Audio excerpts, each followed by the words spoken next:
وزیر اعلیٰ مریم نواز کا 2 ہفتے تک منظر عام سے غائب رہنا، بتایا جا رہا ہے کہ پیچھے کسی جگہ کوئی گھمسان کا رن پڑا ہوا ہے۔ تمام تر ذرائع کنفرم کر رہے ہیں کہ بات 28ویں ترمیم پر الجھی ہوئی ہے۔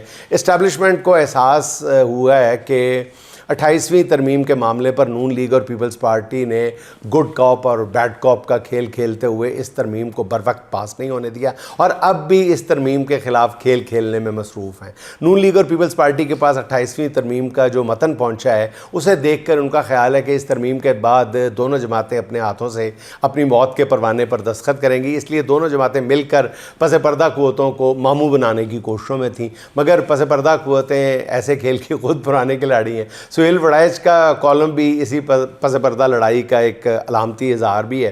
دوسری وجہ بالکل ظاہر ہے کہ تمام تر جتن کر لینے کے باوجود اور حکومت کو ہر طرح کا فری ہینڈ دینے کے بعد ملک نہیں چل رہا۔ ہر بندہ یہیں پہ کہ جی کم نہیں چلتا پہ، یہاں پہ آ کے بات ختم ہو جاتی ہے اور سسٹم میں اب اتنی استطاعت نہیں بچی کہ وہ اقتدار میں بیٹھی سیاسی لاشوں کا مزید بوجھ اٹھا سکے۔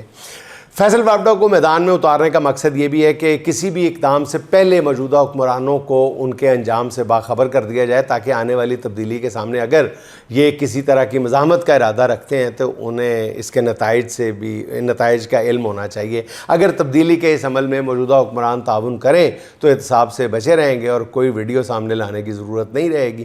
اچھا ناظرین، اس بار سینیٹر فیصل وابڈا صرف بیانات ہی نہیں داغ رہے بلکہ وہ سرکاری کرپشن کے شواہد بھی میڈیا کے ساتھ شیئر کر رہے ہیں۔ گزشتہ روز سینٹ کی قائمہ کمیٹی برائے خزانہ کا اجلاس ہوا جس میں فیصل وابڈا نے انکشاف کیا کہ جی ملک میں گاڑیوں کی مقامی تیاری کے نام پر 100 ارب روپے کی کرپشن کی جا رہی ہے اور چند کمپنیوں کی اجارہ داری قائم ہے۔ انہوں نے وزارت صنعت و پیداوار پر تنقید کرتے ہوئے کہا کہ مبینہ طور پر انڈسٹریز کے وزیر اور سیکٹری نے مافیا کے ساتھ مل کر 100 ارب روپے کی کرپشن کی ہے۔ فیصل وابڈا نے کہا کہ جی ان کے پاس مقامی گاڑیوں کی تیاری کے نام پر ہونے والی کرپشن کے تمام ثبوت اور شواہد موجود ہیں۔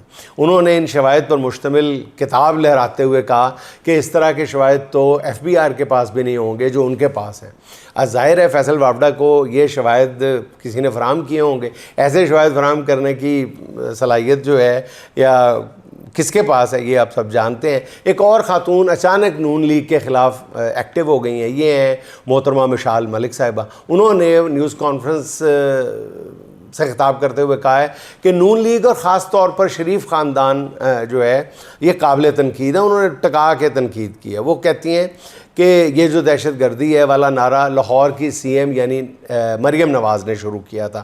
انہوں نے کہا یہ سارا خاندان مودی کا یار ہے جو اپنے گھر میں مودی کا ریڈ کارپٹ استقبال کرتے ہیں۔ مشال ملک نے کہا کہ جی مودی کے یار اب آزاد کشمیر میں لڑائی کو ہوا دے رہے ہیں مگر مودی کے ان یاروں کا مقابلہ کرنے کے لیے ملک میں مودی کے دشمن موجود ہیں۔ پھر انہوں نے کہا جی نواز شریف خود کو کشمیر کا بیٹا قرار دیتے ہیں، آج جب راولہ کوٹ میں حالات خراب ہیں تو یہ کشمیر کا بیٹا کہاں چلا گیا ہے؟ وہ صلح کے لیے کردار اپنا کیوں ادا نہیں کر رہا؟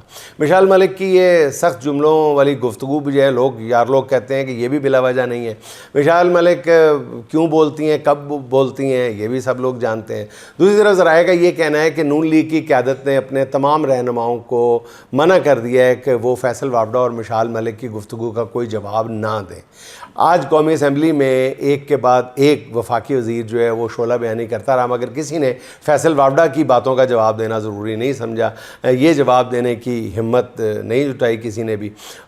اس کا مطلب یہ ہے کہ شریف خاندان کو حالات کی سنگینی کا احساس ہے اور وہ محاذ آرائی کو فی الحال مزید آگے نہیں بڑھانا چاہتی۔ اس مشکل ماحول میں میاں نواز شریف کا وطن واپس نہ آنا بھی کئی سوالوں کو جنم دے رہا ہے۔ دوسری طرف تحریک انصاف کی قیادت ہے ناظرین جو اپنی نجی محفلوں میں کھل کر بتا رہے ہیں کہ ان کی مقتدر قوتوں کے ساتھ بات چیت کامیابی کے ساتھ جاری ہے۔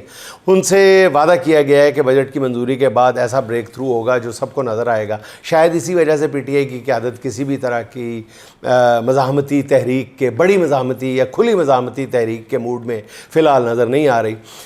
اچھا ناظرین، ایران امریکہ معاہدے کے بعد عالمی سطح پر تیل کی قیمتیں جو ہیں وہ کریش کر گئی ہیں۔ کہا جا رہا ہے $118 فی بیرل تک پہنچنے والا تیل جو ہے وہ $76 کی خبریں بھی آ گئی ہیں۔ آنے والے دنوں میں قیمتوں میں مزید کمی کا امکان ہے۔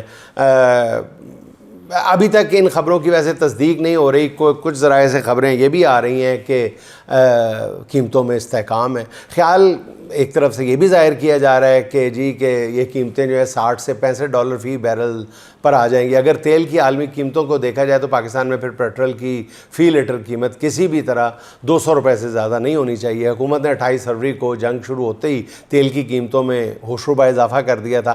اب جنگ ختم ہو گئی ہے، عالمی مارکیٹ میں کہا جا رہا ہے کہ قیمتیں بھی کم ہو گئی ہیں، مگر حکومت ابھی تک خاموش ہے اور آئندہ جمعے کا انتظار کیا جا رہا ہے، اور جمعے کو بھی عین ممکن ہے کہ تیل کی قیمتوں میں خاطر خواہ کمی نہ کی جائے، کیونکہ ریونیو کے حصول کا اس وقت سب سے بڑا ذریعہ جو ہے وہ پیٹرولیم مصنوعات ہی رہ گئی ہیں۔ حکومت میں ذرا سی بھی انسانیت اگر باقی ہے تو پیٹرولیم مصنوعات کی مد میں لوگوں کو لوٹنا بند کر دے۔ اچھا ناظرین، آزاد کشمیر جو ہے وہ نازک صورتحال سے گزر رہا ہے۔ سب جانتے ہیں کہ نون لیگ کی عقل سے آری جو قیادت ہے وہ بھی معاملے کو مزید خراب کرنے پر تلی بیٹھی ہے۔ دونوں جماعتیں، پیپلز پارٹی اور نون لیگ کا کردار جو ہے وہ ناقابل بیان حد تک افسوسناک ہے۔ آج قومی اسمبلی میں خطاب کرتے ہوئے وزیر دفاع خواجہ آصف نے بڑے عجیب و غریب انداز میں گفتگو کی۔ ان کا کہنا یہ تھا کہ جی آزاد کشمیر میں جو کھیل کھیلا جا رہا ہے اس کے تانے بانے برطانیہ میں بیٹھے ہوئے ان لوگوں سے ملتے ہیں جن کے پاس برطانوی شہریت ہے یا اس معاملے کے پیچھے بھارت ہے۔ ملک کے وزیر دفاع نے بلا سوچے سمجھے ایک طرف اوورسیز کشمیریوں پر حالات خراب کرنے کی ذمہ داری ڈال دی ہے اور دوسری طرف احتجاج کرنے والوں کے ڈانڈے جو ہے بھارت سے ملا دیے ہیں۔ میرے خیال میں اس جلد بازی کی کوئی ایسی ضرورت نہیں تھی۔ دوسری طرف نون لیگ کی آزاد کشمیر شاخ کی قیادت جو ہے وہ مظاہرین کے ساتھ معاملات بگاڑنے اور عوامی ایکشن کمیٹی کو کالعدم قرار دینے کا الزام پیپلز پارٹی پر ڈال رہی ہے۔ نون لیگ آزاد کشمیر کے رہنماؤں کا کہنا یہ ہے کہ آزاد کشمیر میں فورسز کی تعیناتی یا عوامی ایکشن کمیٹی کو کالعدم قرار دینے سے متعلق نون لیگ سے مشاورت ہی نہیں کی گئی۔ ان کا یہ کہنا ہے کہ اگر کالعدم قرار دینے پر ان سے مشاورت کی جاتی تو وہ شاید ذمہ داری قبول کرتے۔ پیپلز پارٹی نے خود یہ نوٹیفیکیشن جاری کیا ہے تو وہی اس کی ذمہ داری بھی اٹھائیں۔ اس کا مطلب یہ ہے کہ نون لیگ کے رہنما ہر جگہ سیاست کر رہے ہیں۔ پاکستان میں ان کا موقف کچھ اور ہے اور آزاد کشمیر میں بالکل کچھ اور۔ یہی نون لیگ کا ناظرین اصل چہرہ ہے جو اب ہر سطح پر بے نقاب ہوتا جا رہا ہے۔ ناظرین آخر میں چند شعر فراز کے: دکھ تو ہر وقت تعاقب میں رہا کرتے ہیں، دکھ تو ہر وقت تعاقب میں رہا کرتے ہیں، یوں پناہوں میں کہاں تک کوئی رہ سکتا ہے، کب تلک ریت کی دیوار سنبھالے کوئی، کب تلک ریت کی دیوار سنبھالے کوئی، وہ تھکن ہے کہ میرا جسم بھی ڈھہ سکتا ہے، اجنبی لوگ نئے لوگ پرائی گلیاں، اجنبی لوگ نئے لوگ پرائی گلیاں، زندگی ایسے قرائن میں کٹے گی کیسے، تیری چاہت بھی مقدس تیری قربت بھی بہشت، دیس پردیس کی تفریق گھٹے گی کیسے۔ ناظرین خوش رہیں، خوش رکھیں۔ آپ سے ملاقات ہوگی انشاءاللہ اگلے ولاگ میں۔ اللہ حافظ۔